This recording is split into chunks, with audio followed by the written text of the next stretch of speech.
आज हम लोग अकाउंट्स 11th क्लास चैप्टर 5 यानी अकाउंटिंग इक्वेशन के बारे में डिस्कस करने जा रहे हैं।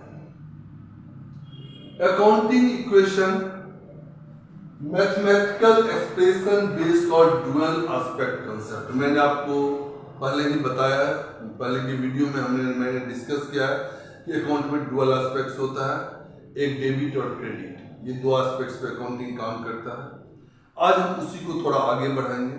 डुअल एस्पेक्ट अकाउंटिंग को हम और आगे बढ़ाने वाले हैं। डुअल एस्पेक्ट्स में हमें assets equal to liabilities plus capital. देखिए, अगर आप बिजनेस शुरू करते हैं तो आपके पास कैसे बिजनेस स्टार्ट होगा? या तो आप अपने तरफ से पैसे लगाएंगे जो ओनर्स कंट्रीब्यूशंस होगा, जिसके लिए मैंने पहले बतलाया हुआ है कि ओनर्स कंट्रीब्यूशंस इन फॉर्म, यानी ओनर जो पैसा फॉर्म में लगाता है उसको हम कैपिटल बोलते हैं। और आउटसाइडर्स कंट्रीब्यूशन यानी कि जो हम बाहर वालों से पैसा लेते हैं उसको लायबिलिटीज बोलते हैं। तो जितना आपने पैसा लगाया, जितना हमने लोन लिया या बाहर वालों का पैसा लगाया, दोनों ऐड होके हमारा एसेट्स बनेगा। यानी कि हम बोल सकते हैं कि assets equal to liabilities plus capital. यही हमारी अकाउंटिंग इक्वेशन है। ये हमेशा इक्वल होता है, यानी कि ये एसेट्स को अगर हम देखेंगे लायबिलिटीज और कैपिटल को ऐड करेंगे तो ये एसेट्स के बराबर होगा। अब हम बात करते हैं कि इसका इफेक्ट का। इसमें दो तरह का, एक ऐसे ट्रांजेक्शन्स होता है जिसका डुअल इफेक्ट होता है यानी कि उसके दो साइड इफेक्ट होते हैं, और एक ऐसा ट्रांजेक्शन्स होता है जिसमें दो से ज्यादा साइड इफेक्ट होता है। तो अगर हम दो साइड इफेक्ट वाले ट्रांजेक्शन्स की बातें करते हैं तो क्या होता है? इंक्रीज इन वन एसेट्स और डिक्रीज इन अनदर एसेट्स। पहला क्या होगा? इंक्रीज इन वन एसेट्स, यानी एक एसेट्स बढ़ेगा तो एक एसेट्स घटेगा। जैसे मैं आपको बताता हूँ, मान लीजिए कि आपने गुड्स खरीदा। गुड्स खरीदने से क्या होगा कि एक एसेट्स बढ़ेगा। आपके पास गुड्स यानी कि स्टॉक, गुड्स इंक्रीज करेगा और कैश आपका रिड्यूस कर जाएगा। तो इस तरह के जो ट्रांजैक्शंस होगा उसको हम बोलेंगे increase in one assets and decrease in another assets. अब दूसरा होता है डिक्रीज इन लायबिलिटीज और डिक्रीज इन एसेट्स। मान लो एक सेकंड के लिए आपने ये गुड्स उधार में खरीदा। तो अगर हम गुड्स उधार में खरीदते हैं तो आपका गुड्स इंक्रीज कर जाएगा और क्रेडिटर्स यानी कि जो आपको उधार में देगा ये इंक्रीज करेगा।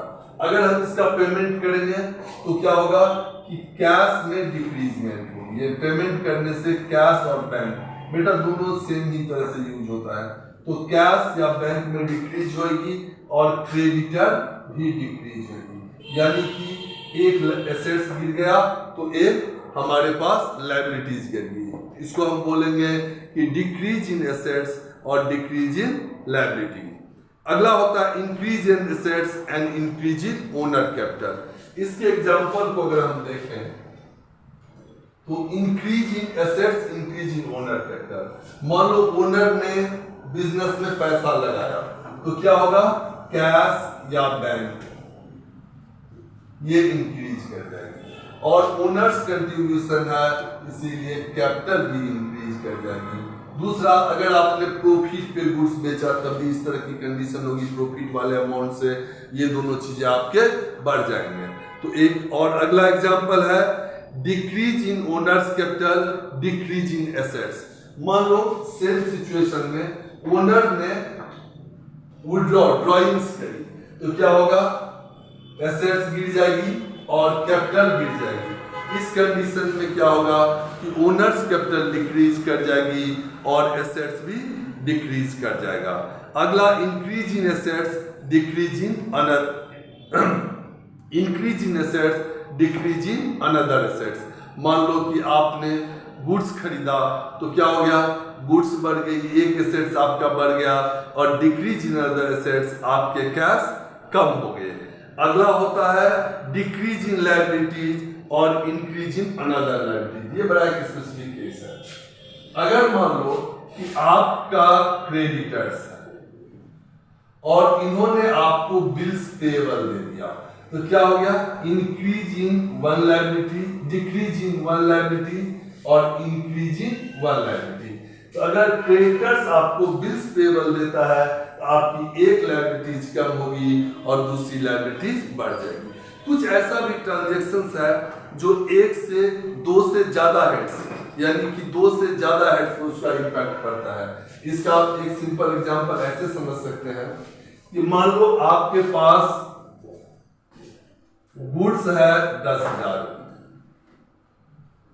इस गुड्स को आपने बेच दिया 20,000 में, तो आप 20 ज्यादा हो गया 15,000 बेच रहे हैं, तो आपके गुड्स में से 10,000 माइनस हो गई और आपके पास कैश आ गया 15,000, 15,000 से कैश आपकी बढ़ गई और कैपिटल में प्रॉफिट कैपिटल को बढ़ाती है और 5,000 से आपकी कैपिटल बढ़ गई। इस तरह से आपका एक एसेट्स डिक्रीज किया, दूसरा एसेट्स बढ़ गया और कैपिटल, यानी कि इस पर तीन पार्ट, एक से ज्यादा, दो से ज्यादा पर इंपैक्ट पड़ गया, तो एक एक्स्ट्रा इंपैक्ट देखने को मिला, तो इसको बोलते हैं।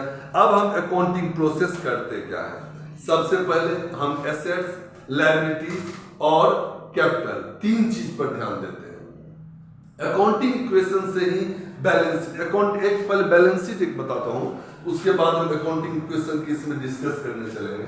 सबसे पहले बैलेंस शीट क्या होती है? बैलेंस शीट एक स्टेटमेंट होती है। सबसे पहले ये अकाउंट्स नहीं, स्टेटमेंट है, इसीलिए इसको बैलेंस शीट बोलते हैं। इस पर कोई डेबिट क्रेडिट नहीं लिखा जाता है।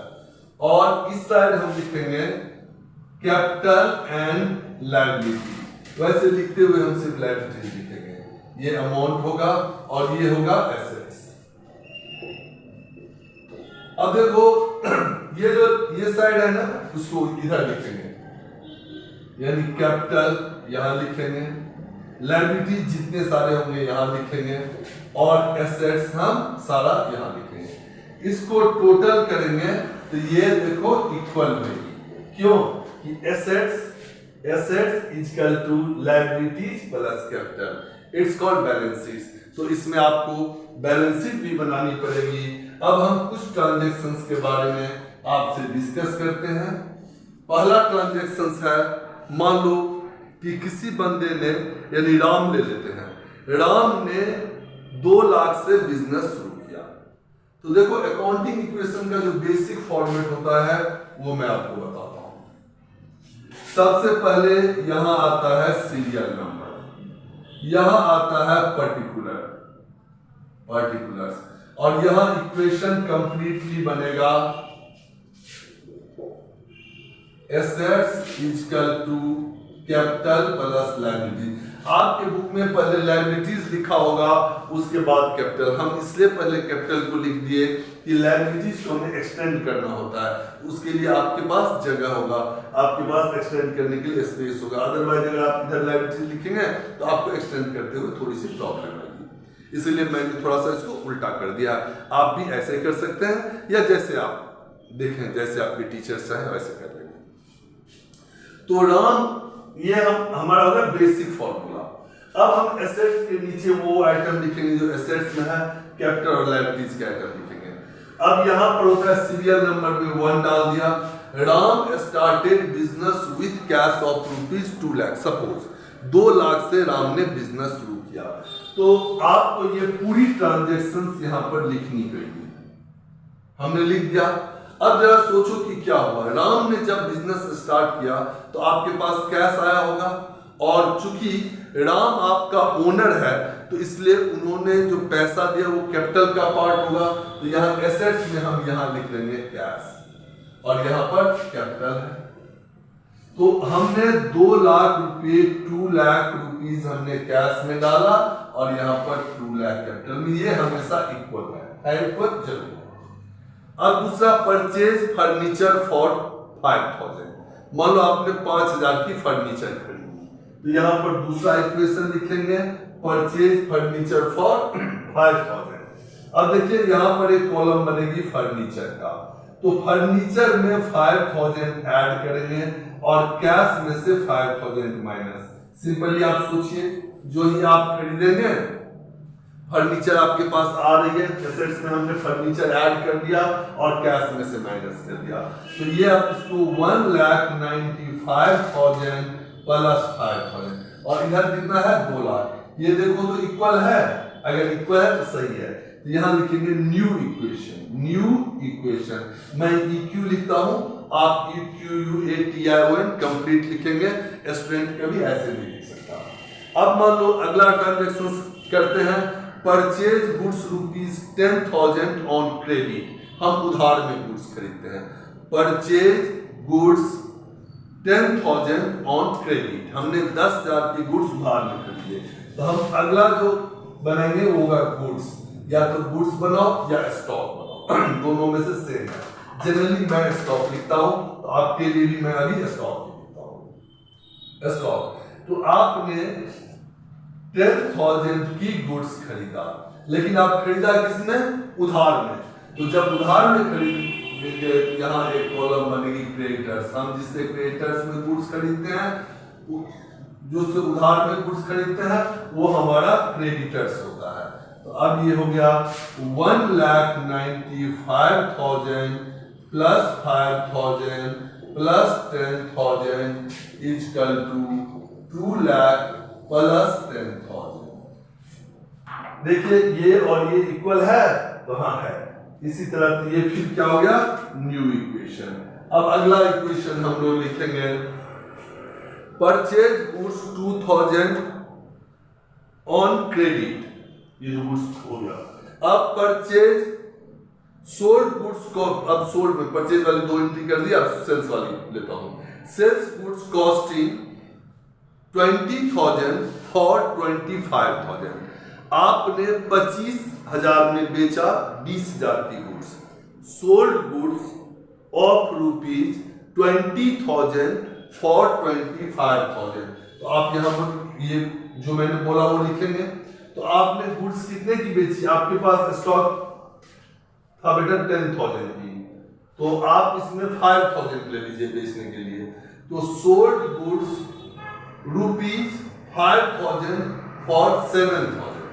तो आपने इसमें से 5,000 माइनस करेंगे और 7,000 कैश में प्लस कर देंगे। तो आपको प्रॉफिट हो गया 2,000 का, तो हम यहाँ 2,000 ऐड कर देंगे। ये क्या होगा? 0 0 0 2,02,000 प्लस 5,000 प्लस 5,000। अब इसमें से 5,000 माइनस हो गया और ये हो गया 2,02,000 प्लस 10,000। मैंने इससे पहले बीच में एक ट्रांजेक्शन बोल दिया था, purchase goods sold goods 20,000 for 25,000। यहाँ पर चूंकि मैं 10,000 अमाउंट थी, तो इसलिए मैं 20,000 डिडक्ट नहीं कर सकता था, इसलिए मैंने आपके लिए वो ट्रांजेक्शन रोक दिया था। मैं वो समझाता हूँ। तो आप उसमें स्टॉक में से 20,000 माइनस करेंगे, कैश में 25,000 प्लस करेंगे और 5,000 आप कैपिटल में प्लस करेंगे। हमने बोला कि sold goods 5,000 for 7,500 on credit, यानी आपने उधार में बेचा। स्टॉक में से आप 5,000 माइनस कर दोगे, स्टॉक में से आप 5,000 माइनस कर दोगे। आप डेटर, जब हम उधार में किसी को बेचते हैं तो वो हमारा डेटर हो जाता है। तो हम डेटर में 7,500 प्लस कर देंगे और प्रॉफिट हो गया 2,500 को इसको प्लस कर देंगे और फिर ये न्यू इक्वेशन बनेगा 20,000 2,02,000 प्लस 5। अब ये नील हो गया तो ये 0 हो जाएगा, प्लस 7,500 प्लस 2,04,500 प्लस 10,000। अब इससे आगे हम ऐसे डिस्कस करते हैं कुछ ट्रांजैक्शंस लेके। जैसे अब ये जो डेटर है ना, ये आपको पैसा देगा, तो कैश रिसीव फ्रॉम डेटर। तो अगर हम डेटर से पैसा ले लेंगे तो डेटर में से माइनस कर देंगे और कैश में प्लस कर देंगे। अब मान लो क्रेडिटर को पेमेंट करना है, 10,000 की आपकी क्रेडिटर है और उसको हमें पेमेंट करना है। तो क्रेडिटर में से 10,000 माइनस और कैश में से 10,000 माइनस। एक और सिचुएशन बनती है, जैसे क्वेश्चन बोलेगा कि paid creditors 9,500 for full settlement, यानी क्रेडिटर को आपने 9,500 दिया, तो कैश में से तो 9,500 माइनस करोगे, लेकिन फॉर फुल सेटलमेंट यानी कि क्रेडिटर के 10,000 माइनस हो गया, तो 500 रुपीज 500 रुपया आपके प्रॉफिट हो गया, वो हमने कैपिटल में ऐड करनी है। अब एक तो इस तरह के क्वेश्चंस आते हैं। एक क्वेश्चन होगा कि आपको कुछ एंट्री पूछेगा कि इस तरह की एक एग्जांपल दो और उस एग्जांपल को आपको बोलना होगा। जैसे मान लो एक एग्जांपल के लिए हम लेते हैं increase one asset decrease another asset. आप इसका एग्जांपल दो, तो आप देखो एक एसेट्स को इंक्रीज करना है और दूसरे एसेट्स में डिक्रीज करना है। आप क्या करोगे, आप गुड्स परचेज कर लो, तो क्या होगा, गुड्स स्टॉक बढ़ जाएगी और कैश कम हो जाएगी। दूसरा इंक्रीज इन एसेट्स और इंक्रीज इन लायबिलिटी। आप मान लो लोन ले लेते हो, तो क्या होगा, एसेट्स इंक्रीज कर जाएगी, लायबिलिटीज भी इंक्रीज कर जाएगी।